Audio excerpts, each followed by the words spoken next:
Scott. Welcome to the show. Thanks for having me. It's great to be here. So, my first question to you, Scott, is why do you do what you do? And second part, how did you even start doing what you do? Okay, so yes, why do I do what I do? I think we're referring to my life as an author. We'll start with that, but I'll probably have to backtrack a little bit and just give you some context to the backstory. So I'm from Canada originally, and I live in Japan. I've been here for about 25 years. And how I got to here, which I'll just give you a brief insight into that, but that's leading into how I got into writing.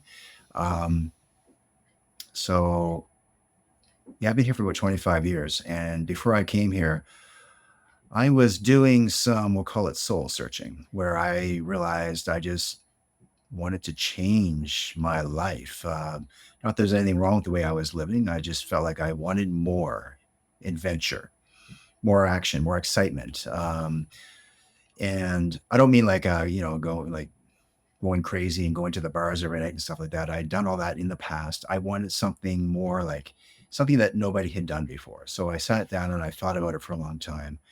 I bought a Tony Robbins book called Awaken the Giant Within and love that book. I still have the same book to this day with a bunch of highlights in it. But anyway, I was reading the book and actually, let me just go back a little bit.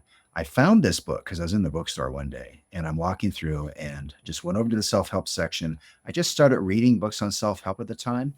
And this is going back, 26, 27 years ago, I guess. But I really liked them because they were helping me to make progress. And I love fiction too. I've written a lot of fiction, read a lot of fiction, love fiction, but the nonfiction, self-help, personal development field was just something that I was just really, I got into it pretty early, I think.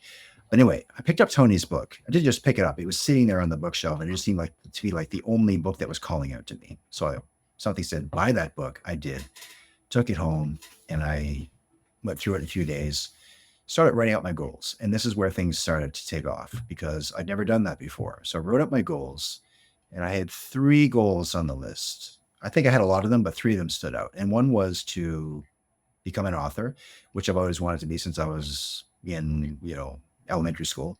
So that hadn't changed. The second one was to travel the world, which I'm not really sure at the time where that came from because that had not been an ambition of mine, but something just said, you have to go to Asia and you have to go to Thailand and Vietnam. And I think what happened is that I'd been talking to people throughout the years, and these little seeds were planted in our conversations. People telling me of these places they used to go to, and I used to always think in the back of my mind, "Wow, wouldn't that be interesting if I went to, Thailand and Vietnam?" And the reason I said Thailand is because when I made my list of places that I wanted to visit, that was at the top of the list. It wasn't Japan, but the thing is, the third goal was I just wanted to become a better human being.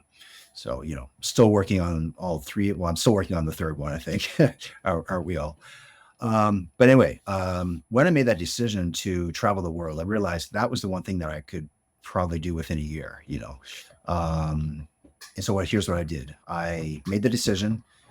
I didn't back down from it. I just said, a year from now, I'm going to be on a plane going to Asia. I don't know how I'm going to get there, how I'm going to get the money, but I just decided it's going to happen. And that was it. And when I did, but maybe 2 or 3 months later, I was reading the newspaper back when we still had them, and we didn't even have the internet at this time. So, but there it was. I opened up the newspaper, and right there was an advertisement for, I think it just says something like "Teach English in Japan, apply now." And I was like, sure. And I sent in a resume, put together a nice cover letter, sent this in, and but a month later, they contacted me, and next thing I know, I was in downtown Vancouver, where I was living at the time, um, having an interview with a Japanese businessman who owned a business school in just outside of Osaka, and they were interviewing people, and they called me over. So again, I was like, I was already going to Asia anyway. Why not try this out? And even if I don't get it, I'm still going. It wasn't like, if I don't get it, that's it. But something just told me, you've got to do this thing. And so they ended up interviewing about 20, 30 people maybe, and they chose three. I was number 4. So what happened is I didn't get the job, but a week later they called me up and said the third guy dropped out, so you are in, and so that was it.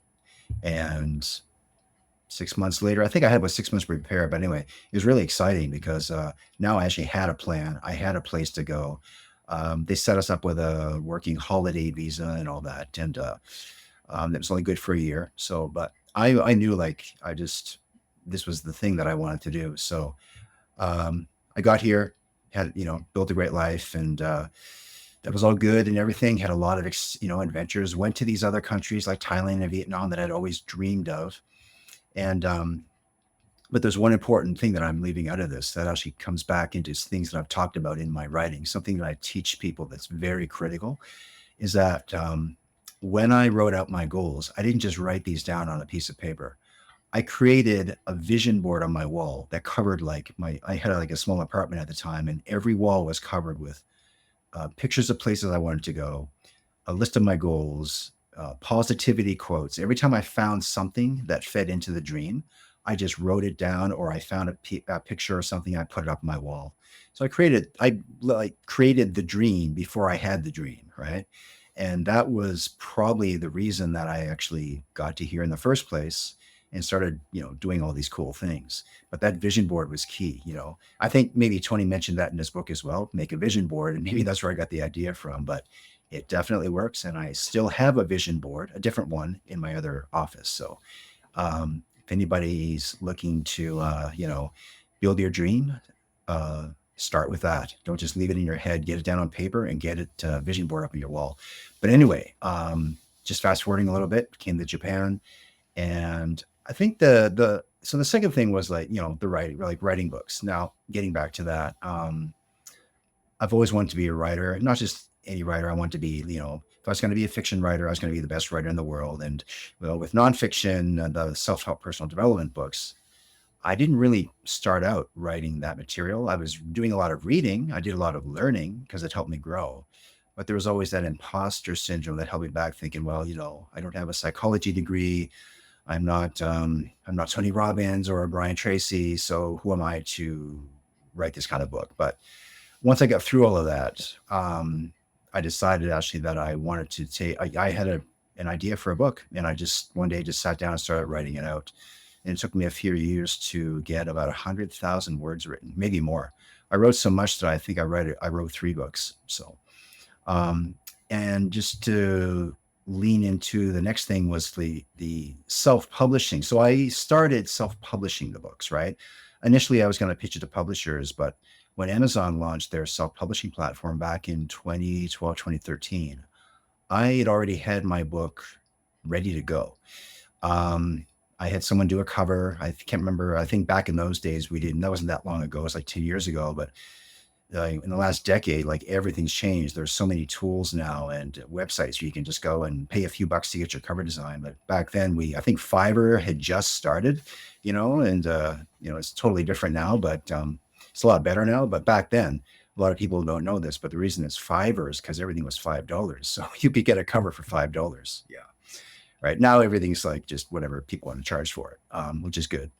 But yeah, I just figured things out as I went along, like where to find an editor, how to get a cover design. And so basically, I just packaged my own book together, ended up publishing it, and from there, it was just momentum. Like I just didn't want to slow down. I just kept going with the books until eventually, I think I put out 4 or 5 books, and then one of them took off. And why do I do what I do? I'm just going to answer that question now. I can't imagine myself doing anything different because when I started creating content, put it that way, when I started creating content, putting it into the world, people resonated, for the most part, people resonated very positively with it. And I wasn't expecting, the materials really help people. I just wanted to publish a book, to be honest. And if anybody, found those books useful, that was even better. But yeah, I started getting a lot of, email, we'll call it fan mail. I don't know, but it was, a lot of people wanted to see what was next. What are you writing next? What are you working on now? So I felt compelled to keep going with it. And I still do. That's why I continue to do this. Now I would say, passion has turned into obsession, where I'm really obsessed with just creating content, publishing it, building out courses now, doing interviews, just doing everything that it's not just like bringing attention to my platform, it's helping more people discover what I do so I can help them to become the best version of themselves. So that's really what I feel very, I guess we'll call it passionate about is, just showing people like teaching people a framework that they can plug in and they can get a result from that. They may not get the same result that I get or somebody else gets, but the point is to take action on the things that we're scared of. Because when you do it scared or when you feel the fear and do it anyway, that's when you make things happen. You do have to step out of your comfort zone for that, but that's okay. I think it's something it's healthy to do that. So, but yeah, I think we put out about 35. We'll be launching book number 37 in the end of this month, I think. But it's just things have come a long way, but it's because of the support of people who have taken a lot of lessons from the books and the frameworks, and now I'm just I feel compelled to put it into course material and just deliver that content in other ways so that people can take advantage of it and make big changes in their lives. Is there an end goal for you? The end goal, I don't know if there's an end goal. I have big goals, so I'll share that with you what it is. um, I wouldn't say it's an end goal, but I think someone had said to me recently that they were retiring, and I said, just interesting conversation off note, but I said, "Well, what are you doing after that?" And they're like, "Well, I'm retiring. I'm not working." And I get it. Like retirement is kind of like I'm not working anymore, or to me, retirement. And I actually would probably, if that were the case, I would say I probably retired 5 years ago because I left my corporate job here in Japan to pursue. I already had a dozen books out by that time, and things were going really well. So I left my corporate job to pursue writing and coaching and all that. So I retired to do the thing that I really wanted to do. So to me, that's what retirement's about. And hey, anybody you can frame that up any way you want to. People can do what they want when they retire, but for me, like the end goal is one of my bigger goals. Probably the biggest one I think would be uh, to get onto the big stage as a keynote speaker. So right now I'm practicing for that, and learning how to do that, how to pitch my so-called speech. Not so much at TED Talks, although I may do that in the future, but yeah, to become a professional keynote speaker, because I believe that teaching like the one to many is a very powerful way to get a lot of, pack a lot of people together, not just because it's like, well, I mean, I see a lot of other people doing that, but I think it's to have all those people together in one room or one stadium or whatever you want, however you want to frame it. That's a lot of energy. Like, and if you look at, we'll just use Tony Robbins as an example, or Mel Robbins, or, anybody who does like a lot of these, big performances. I mean, the energy that goes into that performance, not just from the motivational speaker, but the audience. I mean, everybody's there to experience something. It just looks like an amazing experience. So I want to be able to feel that, um, that moment, I think, because who knows? Like, I mean, and I've been to those kind of those performances before, and they were just amazing. But they were amazing because there were so many people there. Just we're all there for the same reason to have fun, yes, to learn something, and then hopefully after the show is over, people have learned something that they can take action towards and make changes in their lives and make changes in the lives of their friends and families. So, Yeah, everybody. I still want to go to one of Tony Robbins one of these days. Like maybe like the Date with Destiny or Unleash the Power Within. Um, because everybody's like you were saying that energy. Everybody's like vibing on the same mm, frequency. So it's like everybody has this elevated frequency, and vision and whatever, even though everybody's different, you like you you feel their energy because you're all there for the same reason. Like, I mean, not for the same reason, but you all showed up Mm, there. It's like going to a concert. You all share something in common that led you there. And I think, yeah, it's something about that and just human nature. It's just, I think that's like one of the most beautiful things, to be honest. That's why that's partly a reason why I started a podcast as well, to reach uh, that one to mm. many, but also to do something that aligns with who I am, what I want to spread. That's why I love people like you and what you're doing as well, because we align on that same mission and Mm. vision for the future of humanity. Yeah, for sure. And, I don't think any of us landed here by accident.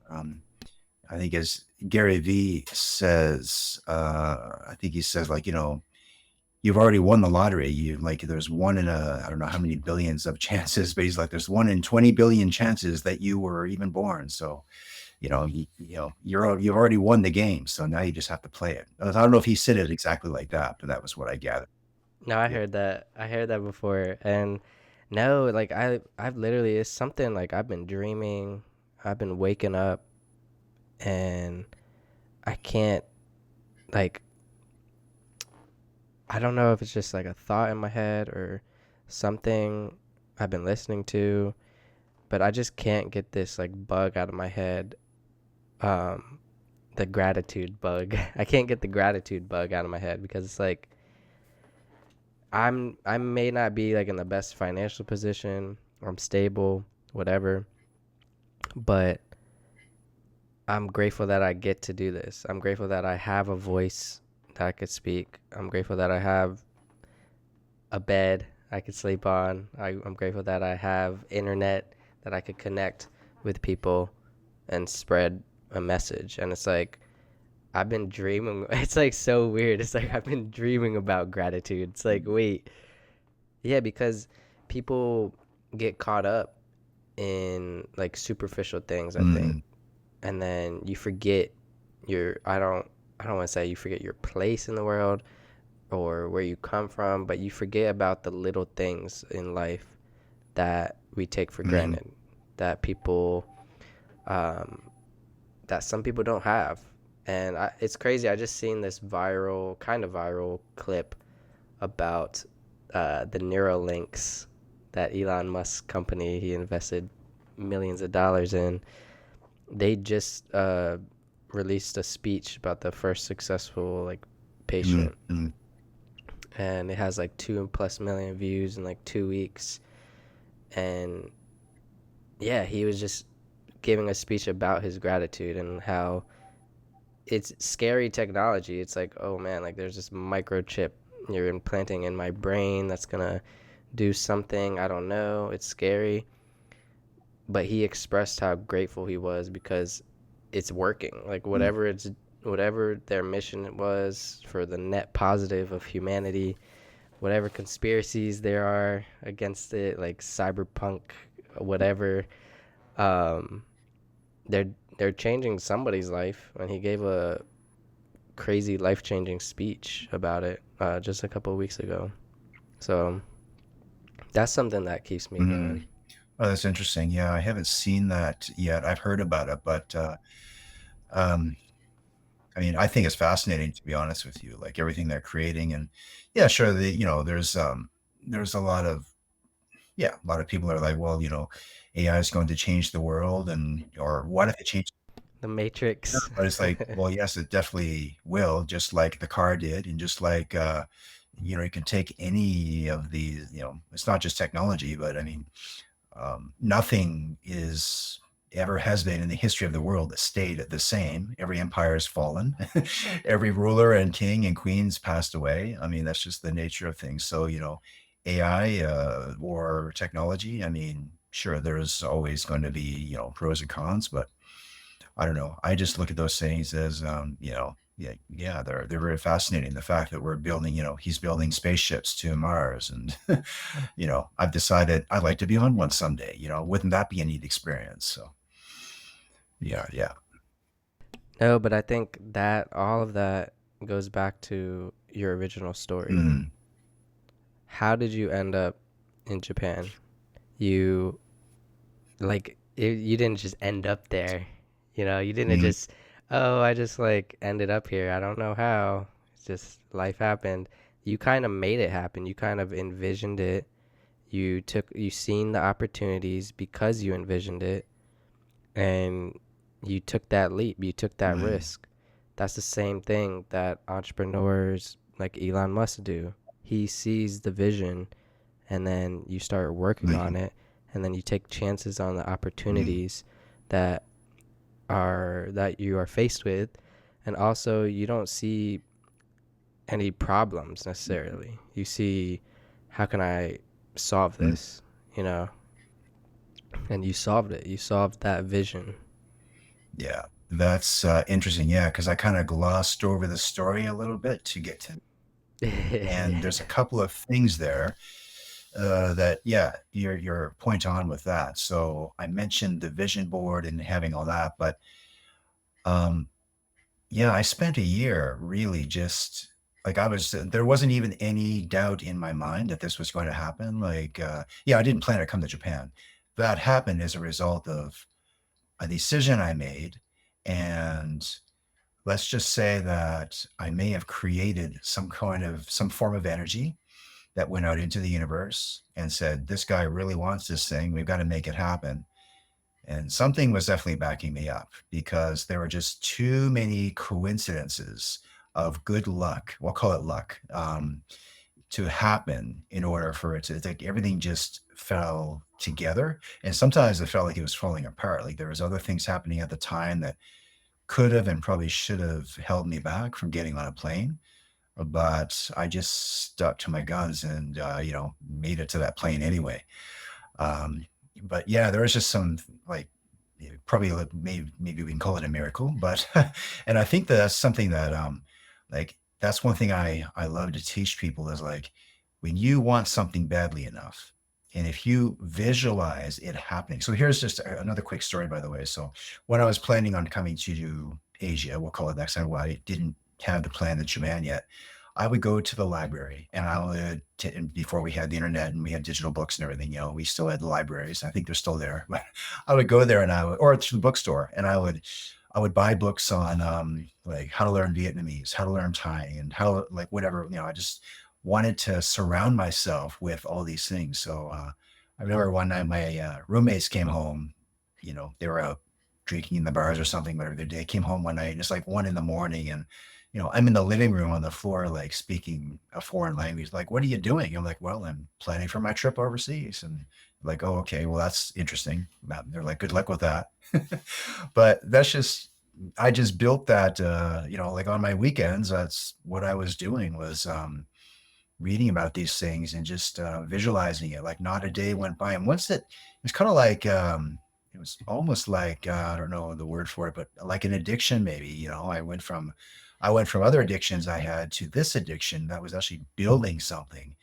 And, and again, and then like once I think momentum started to pick up and the energy got stronger, the opportunity for Japan popped up. So when I saw that, and here's the thing, right? I mean, I found that in a newspaper. I never read the newspaper. I've never read the newspaper in my life. Like I remember my father always read the newspaper after work. The only times I ever looked at a newspaper was to see what was playing in the cinema, maybe to read the comics, right? So this particular day, I just happened to pick one up because my roommate brought it home. I just opened it up. I don't think I was looking for a job because I had a job. So, and it was right there, right? So again, we can call that lucky or coincidence, but um, and then when I saw it, I was like, there wasn't even any question as to whether or not I should apply for the job. 5 minutes later, I was writing up my resume, right?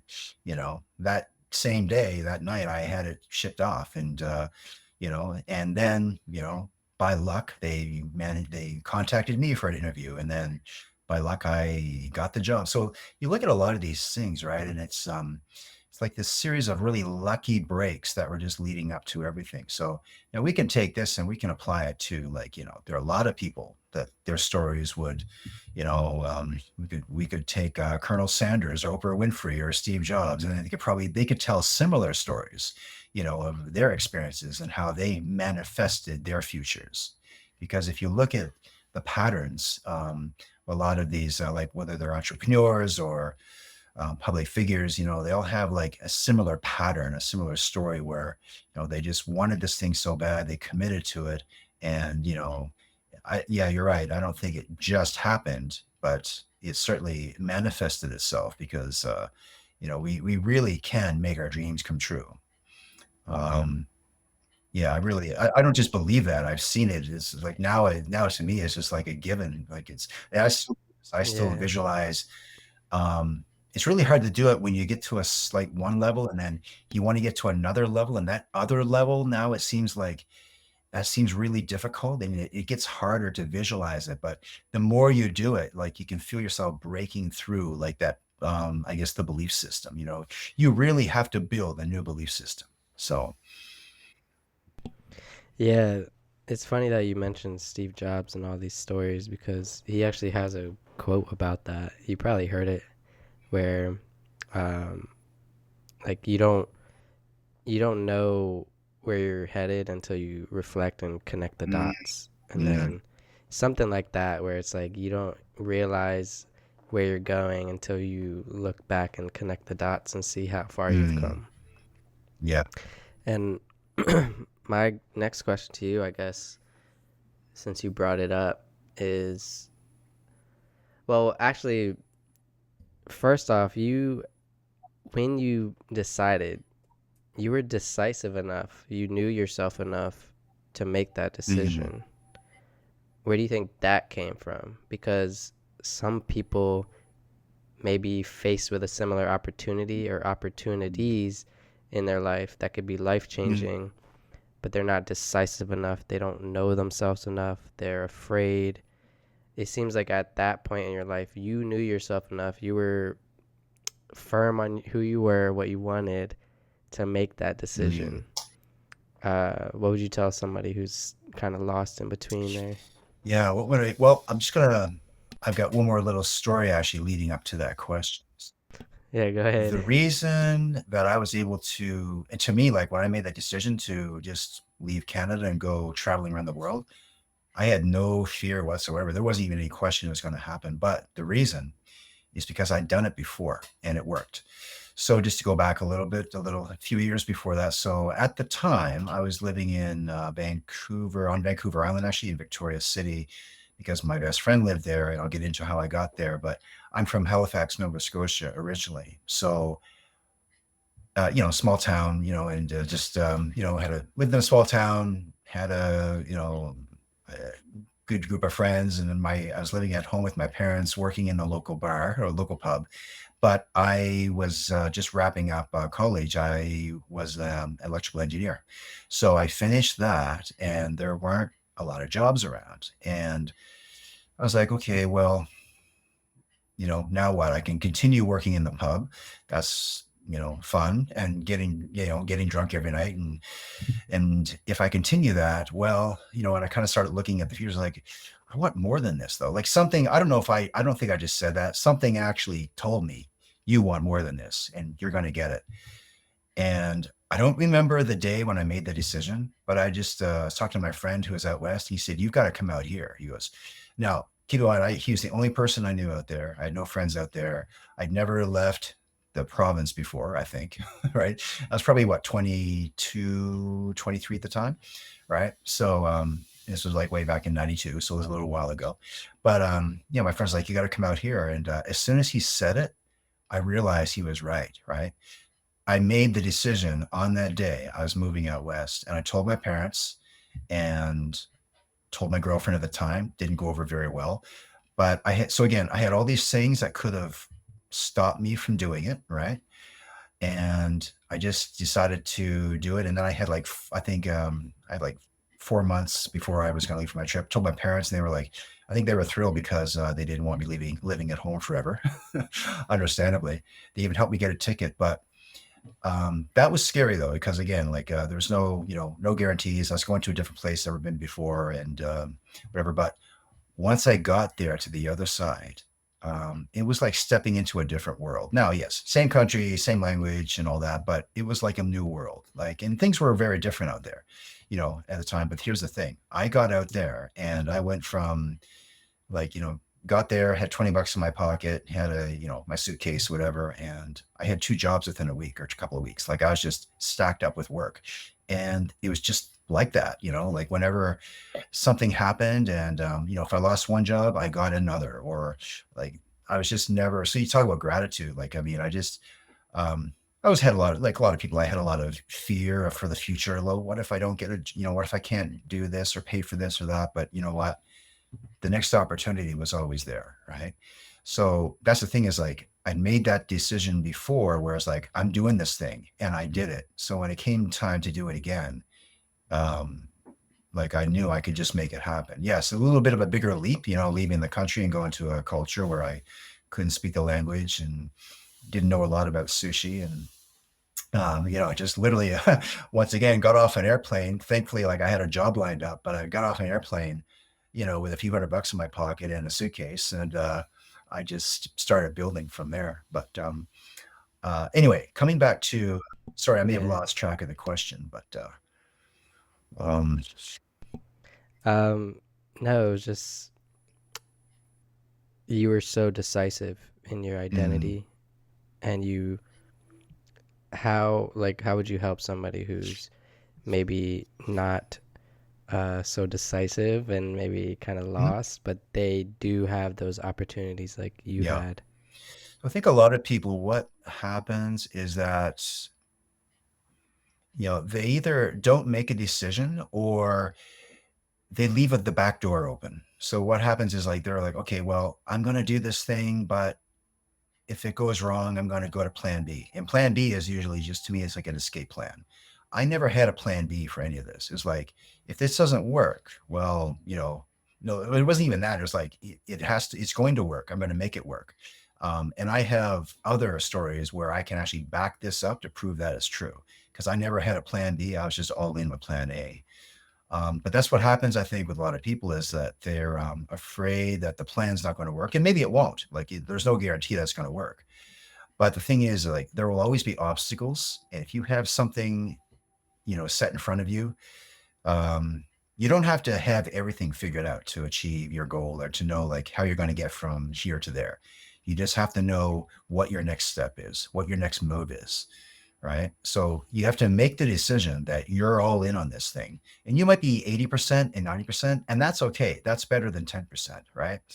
Because remember, it takes time to build your belief system sometimes. Like, especially I think a lot of us, yeah, we all have negative beliefs about things. And to define what a negative belief is, a negative belief is just anything that keeps you from achieving your dreams or your goals.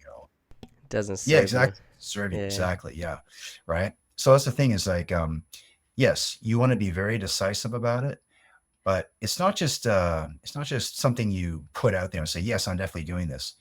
You'll know, because you'll feel it inside. It's like a thing in your gut where it's like, this is the thing you were born to do. Your intuition. Intuition. Exactly. Yeah.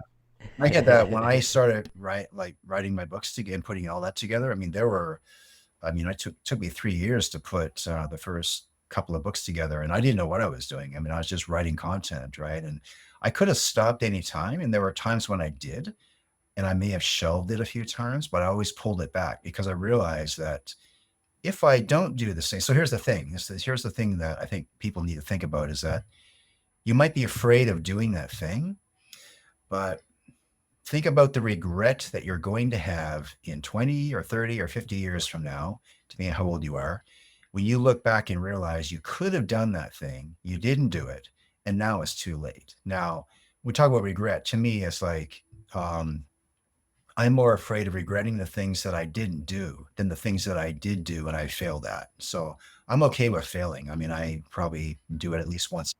I love that. Yeah. I wrote a book on it called Fail Big, I think. And that was the whole concept of it, was just not to teach people how to avoid failure, but how to embrace it and just use it to move forward. So that's the thing is, when it comes to, like, yeah, that intuition is, that's real energy. I mean, and then, I started, getting more into meditation like last year, a couple of years ago, maybe a few years ago. And, I figured out like, wow, like this is actually rewiring my brain. Like I figured out like, you hear about people building their second brain and all that, but what it really is just rewiring, your programming, and, meditation is one of those ways. I use mindfulness for this as well. And eating well, it helps you. You definitely want to be, I used to be a real sugar junkie, so I've cut down on that about 90%. But Oh, I'm more like salty. I'm more a salt yeah, junkie. yeah. I mean, Like, give me a bag of yeah. chips, I'll I mean, destroy those these things chips. are okay. Like, yeah, no, no, I'm not saying like everybody has to go really die hard and like give up all sugar and, live like a monk or anything like that. And I don't do that, but, yeah, just getting back to like if you're stuck and you don't know what it is that you want to do, you need to take time out for yourself to figure out what that may be. And by that, what I mean is, not having the TV on and trying to, like you have to focus on you and don't feel selfish or guilty about doing that, but really focus on what it is that you want. Because, if you figure out what you want, you can help other people figure out what they want too. I mean, they're going to learn from you and they're going to be like, because I had, I mean, for sure, I had people around me who didn't really believe in what I was doing, or they didn't take it seriously, and I don't Yeah, blame. the Yeah, naysayers. We'll always yeah, have people on their own like journey of self-discovery and greatness and ambitions. You're always gonna have naysayers. Like I always tell people, the greatest thinkers in the world, the Jesuses, the Gandhis, the Mandelas, whatever, the Martin Luther Kings, they weren't, they didn't have 100% people supporting mm, them. You're always, no matter who you are, no matter what your intentions are, that's what I try to lead by, because when your intentions are pure, you don't let these naysayers bring you mm, down. And I also tell people a mantra I've been telling myself. It's like an old Navy mantra, but you probably heard of it, that a rising mm, tide lifts all mhm, ships. And when you are faced with these naysayers, tell mm, yourself, I'm a rising mm, tide mm, and I'm going to lift all these ships. And my intention is to rise the tide. And that's mm. it. Yeah. No, I love that quote. Yeah, it's good. Yeah, I mean, yeah, with naysayers, it's fine. It's, if people, want to, believe whatever they want. But, my attitude towards that is I don't really, doesn't bother me what you say or what you think or whether you believe I can't do it. I'm going to show you how it's done. And then in a few years from now, you're going to be asking me, how did you do that? So, um, I don't know. It's, just the way I think. I'm just like, I'm going to get this thing. I'm going to do this thing. So, Nah, it's like it's kind of a toxic mm, way, but like in relationships, like let's say like somebody broke up and they're like kind of chunky or something, you get that relationship body. You get that, what is it called? uh, that breakup body or something, revenge yeah, body. yeah, yeah. Yeah. Well, I've never had one of those, but yes, I know what you mean. Yeah. You just start like, after a breakup, you just like, all you do, you live in the Mm, gym, and then you start to like get abs and look sexy and start hanging around with other attractive mm, people. But it's like a toxic way. Uh, but yeah, the naysayers, you could prove them wrong. You could, but I think it's just part of the mm, journey to for anyone's mm. ambition. It's learning how to deal with that. And if you're not dealing with that, maybe you're not you're not on that same journey. So how would you understand? Yeah, yeah. Yeah, I'm not looking to, prove anybody wrong. I'm just, a bit of a trailblazer, I guess. I think that, getting back to your original question, what makes you do what you do? I'm just driven to, I don't know, build something that's never been built before. I mean, Elon Musk has his thing, and you know, like everybody else has their own thing, and I just feel like there is a lot to do, you know, and not that much time left to do it. So I've just always been, I guess, I don't know, driven to, you know, if like, you know, if like, I don't know, just using again moving to Japan as an example. I didn't know anybody who'd ever done that. I didn't know anybody living here, but I was like, but that's perfect. I'm just going to do the thing that nobody's ever done, and you know, see what happens. And just I've just taken everything that way. So um, I think I like getting back to Alex Hermosi. So he's always said something about like Yeah. entrepreneurship, like, but he said like, you know, when you start to really level up and you get to a point where like, I think he mentioned the loneliness or being alone. You know, he said like, you know, you're gonna be in a time of your life when you start to get some real traction. He goes, and those, you know, the naysayers, the people who maybe even, you know, could be your best friends, like suddenly they're, you know, they're not with you on the journey anymore because that's just not the direction they're going. And you're going to find yourself alone until you build that new community or that new group of people who are going to, you know, support you and you're supporting them. And then, you know, so he talks about, I can't remember if he had a name for it, but, you know, it's kind of like that period of your life where, and that's when I actually, No, I think I heard of it. yeah, Yeah. you know, and that's when a lot of people actually may give up and they're like, this is too painful.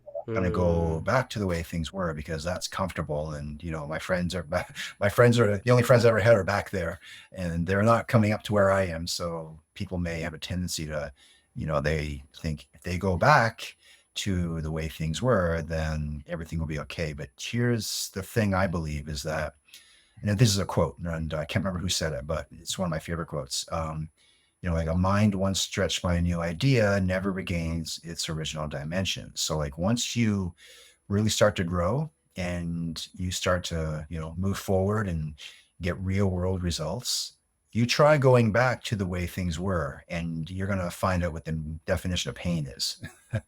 Right. You might feel uncomfortable moving forward into the unknown, but you'll feel a lot of pain if you try to go back. I mean, not pain, but I mean, you're just gonna know like that's not what you should be doing. Like you were, you know, we are meant to progress, you know. And I think Tony Robbins just summed this up perfectly. I think he said the only way to track your success is through progress. It was something like that, but you know, that was it. You know, he's just all about the progress, you know, and of course he's helped millions of people. So, you know, I believe that, you know. Man, Scott, that's so good. Uh, I know you're like kind of stretching on time. So one last question, and then I'll head into my conclusion. Is that cool Sure. with you? So my question before we head into the conclusion is: once we start building that momentum, like you said, you brought up momentum a lot. Once we start building that, how do we face moments of, I don't want to say like blockage, or moments of feeling stuck, or moments of slowing down the momentum? And I also want to know, what do you do, because you're super driven, you're super, I just made a podcast about this, healthily Mm, obsessed.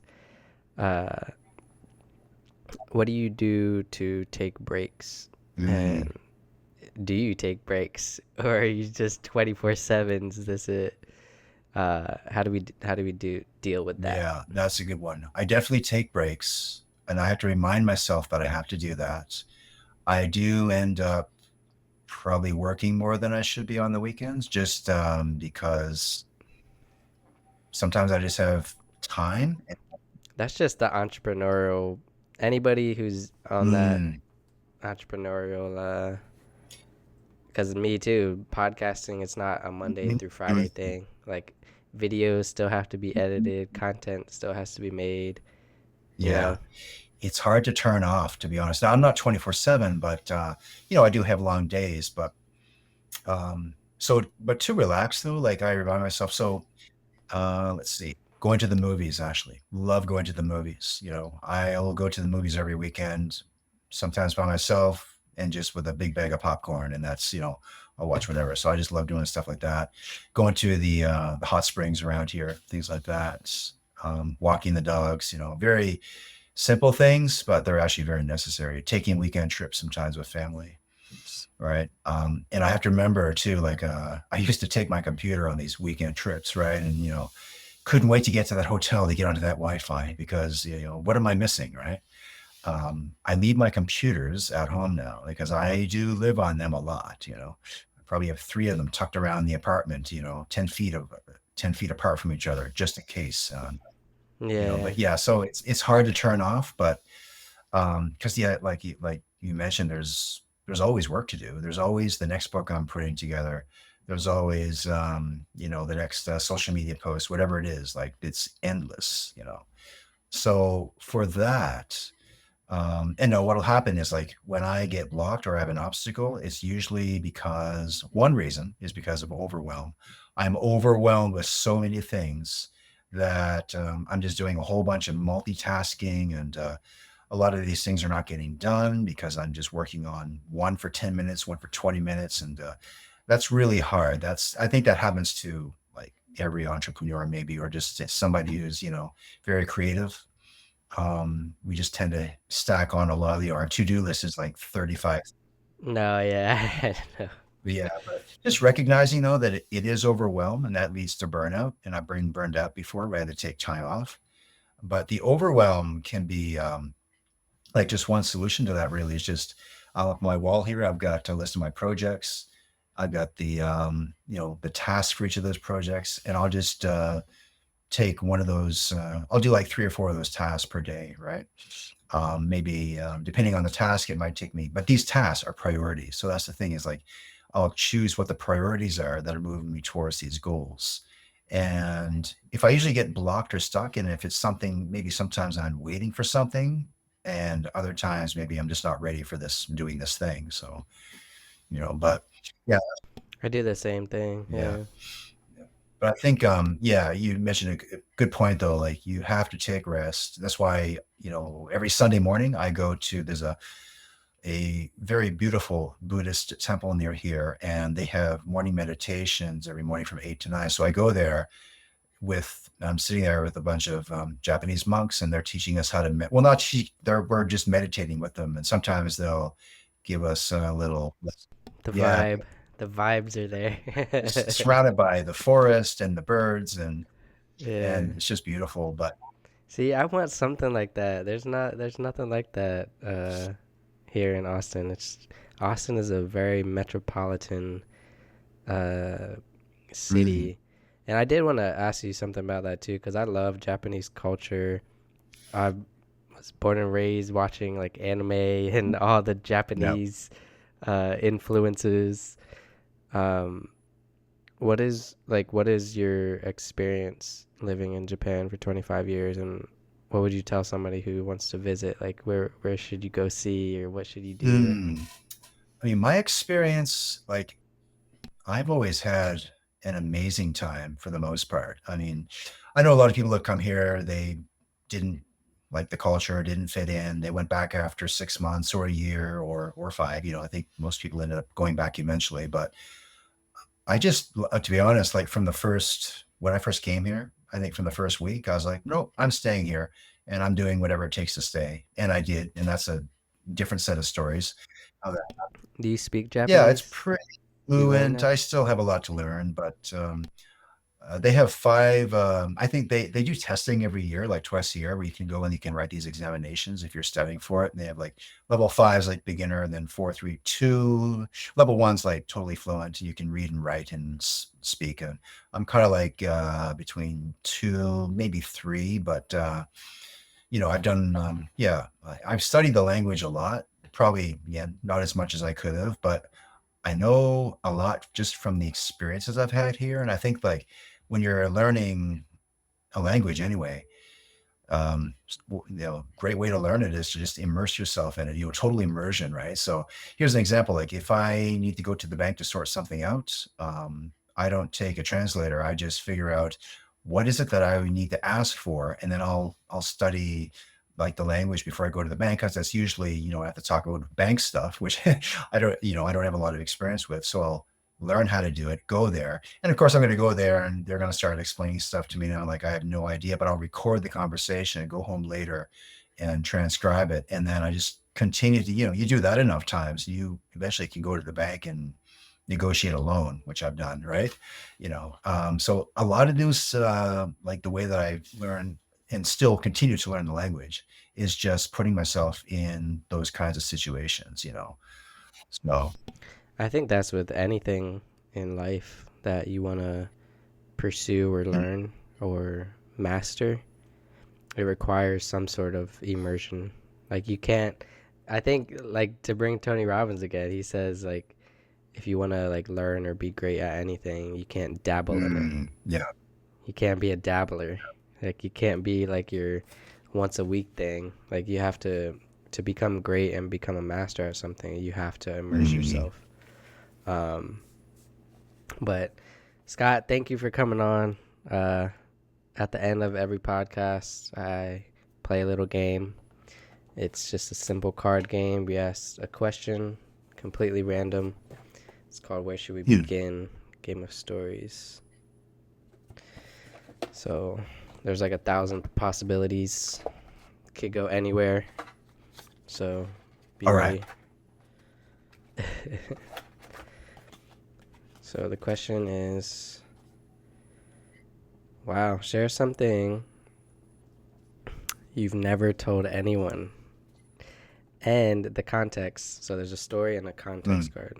So share something you've never told anyone about something I pretend to know more about that I actually do.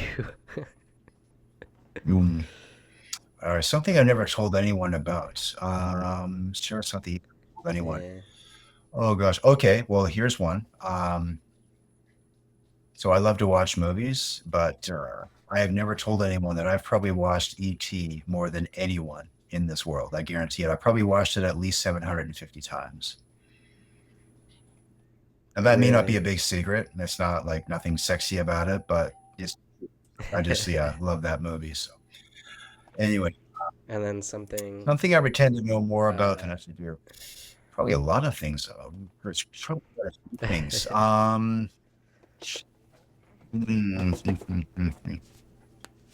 I probably pretend to know more about, let me see. I was going to say more about myself. Um, yeah.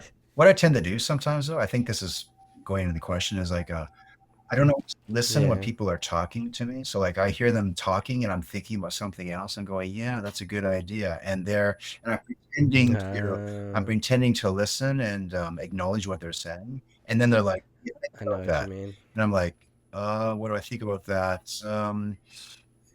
Sorry, I had some ear problems. What was that again? And obviously they can tell I wasn't listening, right? So I pretend to understand the Yeah. conversation when in fact I didn't hear a thing. So There was actually a study on that, something similar, where it was like the law of conformity or something, where it's like it's human nature to want to feel accepted and be part of the mm, tribe.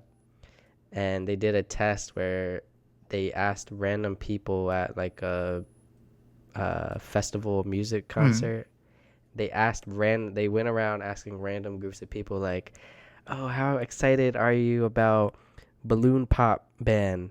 Or like some random like nothing they don't exist band. Make it up off the top of your head like, "Oh, how excited are you about Bubblegum Jump Dance?" It's like, "Oh, I'm so excited. Like I can't wait to see them perform." And like they don't even exist. And like 99% of people will say something like right, that right. just because like they want. Oh, that's hilarious. Yeah, so it's just human nature Mm, to like it's like the way I think about it is like the law of conformity. It's like you just you want to feel like you mm, belong and are accepted um right. despite like whatever circumstances or whatever you believe Mm, in. mm, mm. Yeah. Oh, I like that. Um, I just thought of one more thing I do. I've done it Yeah. recently, but I don't know if even if I told people this, they probably think I was joking. So it's kind of funny, but I will play the Flashdance theme and I will dance to that. I love the Flashdance theme. Didn't love the movie. I mean, I loved the ending. She was Yeah. dancing, but and doing that whole thing, that was kind of like, a bit of a tearjerker. But yeah, that song to this day just gets me. Yeah. What song is it? What a I feeling. I don't think I've seen that Yeah. movie. What a Yeah. feeling. By who? I can't remember the artist's name. I will probably remember it after we hang up. So, what a feeling! The Flashdance theme. Check it out. It was probably like from 1983. Might have been before your time. So, yeah, it's a great old 80s movie. But Oh, Flashdance. What a feeling by Irene that's it. Cara. That's it. Yeah, great song. So if you want to get pumped up in the morning, that's a I'm gonna listen to that after that's the this song. because I usually work But out. you're gonna love it. Trust me. Is it a good workout Oh song? yeah, definitely. Oh yeah. Like before you work out? Right before you work out, while you're working out. Yeah. While you're Yeah, working yeah, out? yeah, I'm gonna do that after yeah, yeah. this. All right, Scott. My five final questions. You can answer them quickly because I know it's kind of late there, almost midnight. My first question is, what is your biggest regret? Oh, wow. Biggest regrets. Probably never playing the piano. Always wanted to play the piano. Now, I do believe it's not late, Really? but one thing, Yeah. we talked about those things where like there are things that you feel like this is the thing you have to do. And although we everything in Yeah. life, like I mean, that's true, but that's just one thing that I always wanted to play. And I played trombone, I played a bit of guitar, but something about the piano. Just always want to play that instrument. I'm Yeah. similar. Like ever since like I was like 5, I remember having like a toy piano my mom bought me, and I wanted to learn the real thing, Mm, and I just never did. I still want to learn one day. And it's kind of funny. I learned the guitar me, though, like the basic, like I could play basic songs. I'm not like Santana or me. anything, but um, yeah, I learned to play the guitar instead. But that is something I also Mm, want to do. I don't regret it, but um, it's like it goes back to that quote, like you could do anything you mm. want, but you can't do everything you want. Yeah, for sure. So my next question is, who or what has made the biggest impact in your life that makes you who you are? Mm, see, yeah, who or what? Well, we talked a lot about Tony Robbins. I don't want to like bring him up again and again. I mean, he has, but let's see. I think back in the like long time ago, back when I was probably living in Victoria, I was going through let's see, like yeah, addiction recovery, and I had a sponsor that really helped me through those first 6 months. And I think if I hadn't gotten through that, it would have been a rough road indeed. So his name was Dave, but I hope he's still out there. But yeah, Dave, if you're yeah, listening to if you're this, listening, yeah. what was it about him um, that like anybody else listening to Mm, this, if you're going through a similar situation and maybe looking for a mm. sponsor, what was it about his mentorship and guidance that made him a good sponsor? He would just take the time every day if I needed it, a phone call away, and at least twice a week, would just take the time to sit down in a coffee shop or something and talk about stuff, which I never really had before. So, I used to think like why is this guy taking time out of his Sunday, sit down with me Yeah. and talk about like, Like time is so yeah, valuable. Like yeah. He could be home with his wife and kids. I don't know, but yeah. Anyway, so I just always appreciated that. Yeah. that's awesome, man. So anybody listen to this, sometimes you just need to take the time and be Hmm. present, you know? That could change somebody's life, Yeah. literally. Yeah. My next question, what is one lesson you had to learn the hard way? Oh, let's see. Yes. Okay. and I'm still learning it, I think. Stop judging everything and stop judging people for the actions that they either did or didn't do. So this is an ongoing battle. Like I think I've had to learn it the hard way by doing it again and again. Like, why did she do that again? And then, like, your mind starts spiraling and making up stories about why so and so did this, and they're so yeah, like judging and criticizing people and doing it because I think I know the reason why they did these things, and I think I Yeah, yeah, justify my, like, yeah, it's just it's a big ugly mess. So part of the like yeah, I think trying to develop a mind that is more calm, focusing on the moment, mindfulness, just being aware, self-aware, has definitely not completely like 100%, but I catch myself now when I'm doing it. I'm like, oh, there I go again. I'm, thinking something about this person that, and the mind will have a way of creating a story around something that never happened. Right. And by the end of it, you're convinced that it did happen. Like it's a wild ride. So yeah. But that's like I said, that's just yeah. an ongoing healing process.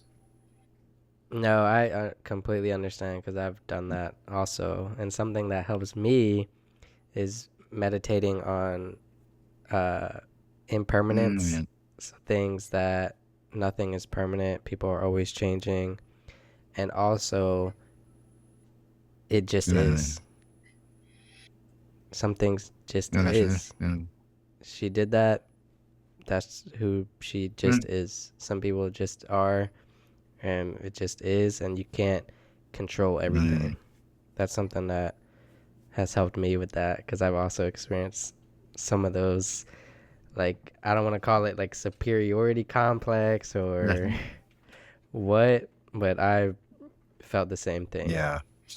Yeah, you can react to it in whatever way you want to, or you can just, like you say, you can just say, well, I can react and think I'm gonna get back at that person, or I'm gonna, I'm never gonna talk to them again, or whatever it may be. But that's not going to change them from doing it again. And hey, they have to figure it out for themselves, probably, even if I gave them the best, like, you shouldn't have done that because I feel this way. I think it's good to be honest with people and let them know if somebody wronged you, but um, maybe just let go of the expectations that, and I think anger doesn't help either. Just getting angry. One thing I've learned too is don't send an email or a text message when you're really angry. Like, count to 10, count to 100, wait until the next day because you will feel differently. Like the impermanence, things will Yeah. change. Every time I've reacted to something, or I panicked and I sent a message to someone or said something. Drunk Yeah, texting to those who drug out there, drunk yeah. texting. I mean, with the texting, at least I think you have depending on what platform you're using, you might have 5 minutes to delete it, unsend the message, but that's not always. So, Yeah. but yeah, it's just with that too. It's just like, be careful with what you say because I've learned that the hard way. You cannot take it back. Even if you apologize later, it's still out there. So, you know, That's life yeah. for you. My next question is, what would you want to experience in life if you had all the time and all the money? Hmm. Hmm. Well, I do have, okay, this may not be the thing, but I want to travel to space. Yeah. I'd love to go to another planet. I wouldn't want to take 5 years to get there, but I think that would just be amazing if I, could get onto a ship or go through a wormhole or whatever it is, but go to another planet and meet another form of species. Hopefully not those aliens we see in the movies that eat people, but just ET, more or ETs, something like that. Yes, yes, yeah, peaceful yeah. aliens. I don't know if I'd do that if I had all the time and money. I mean, I would, I mean, that sounds kind of like something that's far fetched, but to me, That's like one thing. That's like one that thing could you be in could do. 20 years. I mean, who knows? Like 30 years, I don't know. Who knows? Elon Musk seems very determined to get us out there. So, and he's not the only one. I Like, think, yeah, I think if we have more like reincarnations of Elon Musk and Jeff Bezos, like mm, visionaries, I think it'll definitely mm, happen sooner than later. Because we're not all gonna be here forever. Elon Musk is gonna die one day. Jeff Bezos is gonna die one we, day. I think if we have more reincarnations of people in the future, similar to them, and their vision, I think we'll definitely get there. absolutely, yeah.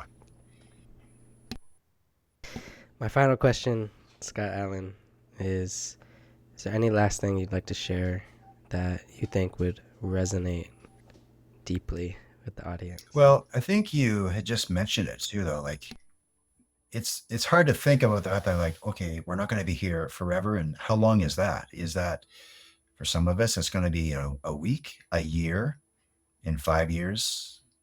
Don't know, right? Um, so I would think like, no matter where you're at on the journey, how old you are, how young you are, um, there are a few things. Like, first of all, yeah, be kind to people. And as the saying goes, if you can't say something nice, don't say it at all. If you can't be kind, don't hurt them. But just be kind to people. Second thing is keep reminding yourself of the first thing, because there will be many times when you're going to get upset, angry. And I'm not saying that we shouldn't have those moments when, we're in a difficult situation. And, if you're in your office and your boss is yelling at you and throwing things, well, that's not a kind time to be kind. So just take that with due diligence. But, uh, I'm always trying to just be mindful of that. If I'm shopping in the grocery store and I'm at the cashier and sometimes I can actually, sometimes we just go and we're just like kind of like unconsciously paying for our stuff and whatever and moving on. But sometimes I actually look at the person, I can see how tired they are because they've been standing there for 8 hours, right? And I'm like, wow, she can barely stand up. Probably she's been here since like this morning, And so I like to observe people that way and kind of think that way instead of just, and don't get me wrong, I'm not like this in every moment, but when I become self-aware of it, and I think that's the other thing is like try to be more self-aware of the moment. I think we're always like, yes, I'm always like rushing towards the future, getting things done, You get caught up. get caught up in the Yeah. whole snowball of it. And it's interesting. I don't know if it was like last week. I don't know if it was a podcast interview I was listening to or something I read, but it was like, it might have been a TikTok video. But it's like, someday, like nobody's going to care about all the things you collected and all the things you did and all these. And I'm going through and I'm actually like, that's actually true. That's not going to stop me from waking up tomorrow and pursuing everything because I'm probably going to forget about that message. But I do remember it. Like it's just, that is true. And I think the pursuit of great things is a good thing, right? And those great things, you have to define what they are. I'm not saying it has to be, I'm not talking about like cars and houses and all that stuff. I mean, that's fine. But, I mean, there was, yeah, you have to to define what that great thing is for yourself, right? So again, might be having children, which I think is a great thing. It might be taking a trip around the world or just taking a trip, because you've never been out of the state or out of the country, right? Um, I've also realized that I think the pursuit of money is not, it doesn't make us richer, right? Um, One of the things that I've been battling with and just recently, like, really went hard at it in the last year, and it's made me a very different person, was battling the scarcity mindset, where I was just always like hoarding everything. And if I wasn't hoarding it, I was trying to buy all these things, hopefully like just trying to make up for something. I went through a phase of that years ago. But I realize now, like, all that stuff didn't really mean anything. And the money itself didn't really mean anything, but I could have used it for something else. So I think money is something that it is a resource, but I think money shows up when you go out into the world and you put value out there. And I can't remember who said this, but I believe this, like the amount of wealth that you have, and I'm not referring to monetary, like money wealth, by the way, it can be, friendship wealth, like wealth is wealth, right? It's like, all the things that are in your life that make you really happy, that's wealth. Okay. Money is just could be one of those things, but money may not make you happy. I think David Lee Roth said money doesn't make you happy, but you can buy a nice boat to pull up alongside it. I just kind of always like that quote. But I think what he was trying to say is like, you can have all the money in the world. Um, but once you imagine, like, if you could buy all the things you wanted to, like you bought everything, you have all of it right now, like in your house, and you've got the house and the car, and you've got, you know, everything you've ever wanted. It's like, now what? And you're It's gonna, like, what next? yeah, what? Yeah. So if you look at, like, let's just take an example. We've been talking about Elon Musk, right? Billionaire, obviously, like one of the richest people ever. The guy's working 16 hours a day. Maybe, I mean, he doesn't have to do this, right? And maybe he is obsessed by what he's working on. But if you look at other people who have a lot of wealth, yeah, sure, some of them might be completely retired and playing golf every day, and that's fine. But there's a lot of them that are not, like movie actors that are like out there that are just, have amassed hundreds of millions of dollars still out there doing their thing. So I think my point is, Still, yeah. like, Robert De Niro yeah, is out there. not if they're like, if wealth was all there was, why not just quit and say, I'm out of here, I'm done, and they walk off the stage. But they don't, because there's something in the human condition that makes us want to keep going forward, putting ourselves out into the world, because people are getting value from that, I think, from depending on what you're doing. And so to me, like, that's just showing up every day. That's wealth every day. You can create your own world. Like, I mean, I think that's the thing that I'm about. One of the things is like, I just want to teach people, like, you can do this. You can create your own world. And there's probably a lot more that can go into that conversation, but believe, Yeah. do it. And the interesting, three things, right? Decide on one thing you want, make a plan to get it, show up every day and work on that plan, and those are the three things. So Scott Allan, I feel like we should have another podcast in like a couple months. I feel like we could go forever about this. We're both passionate about this topic. sure. Um, where can people go find your books and support Scott Allan? Sure. So I have two websites, actually. Might have a third one soon, but because I'm always building things. And so anyway, they can go to scottallenpublishing.com. And if they go to scottallenbooks.com, they're all interlinked anyway. They can find, we have a Shopify store on there. We're selling the books directly. And it's about 80% complete. We still have a few things to wrap up on the site. And if they go to Amazon, of course, I don't think that site needs any introduction. They can always just plug in Scott Allan Books on there, and or Scott Allan Author or something. You'll definitely find me on there. And there's always Google. And yes, I am also on Instagram, Twitter a little bit, not as much, and LinkedIn and Facebook. So I guess you could say everywhere, but some sites are stronger than others. But yeah. Yeah. Well, go check them out, everybody. I love this conversation. And I love the work that you're doing. And as always, everybody, stay curious. Keep going. You got this. Peace.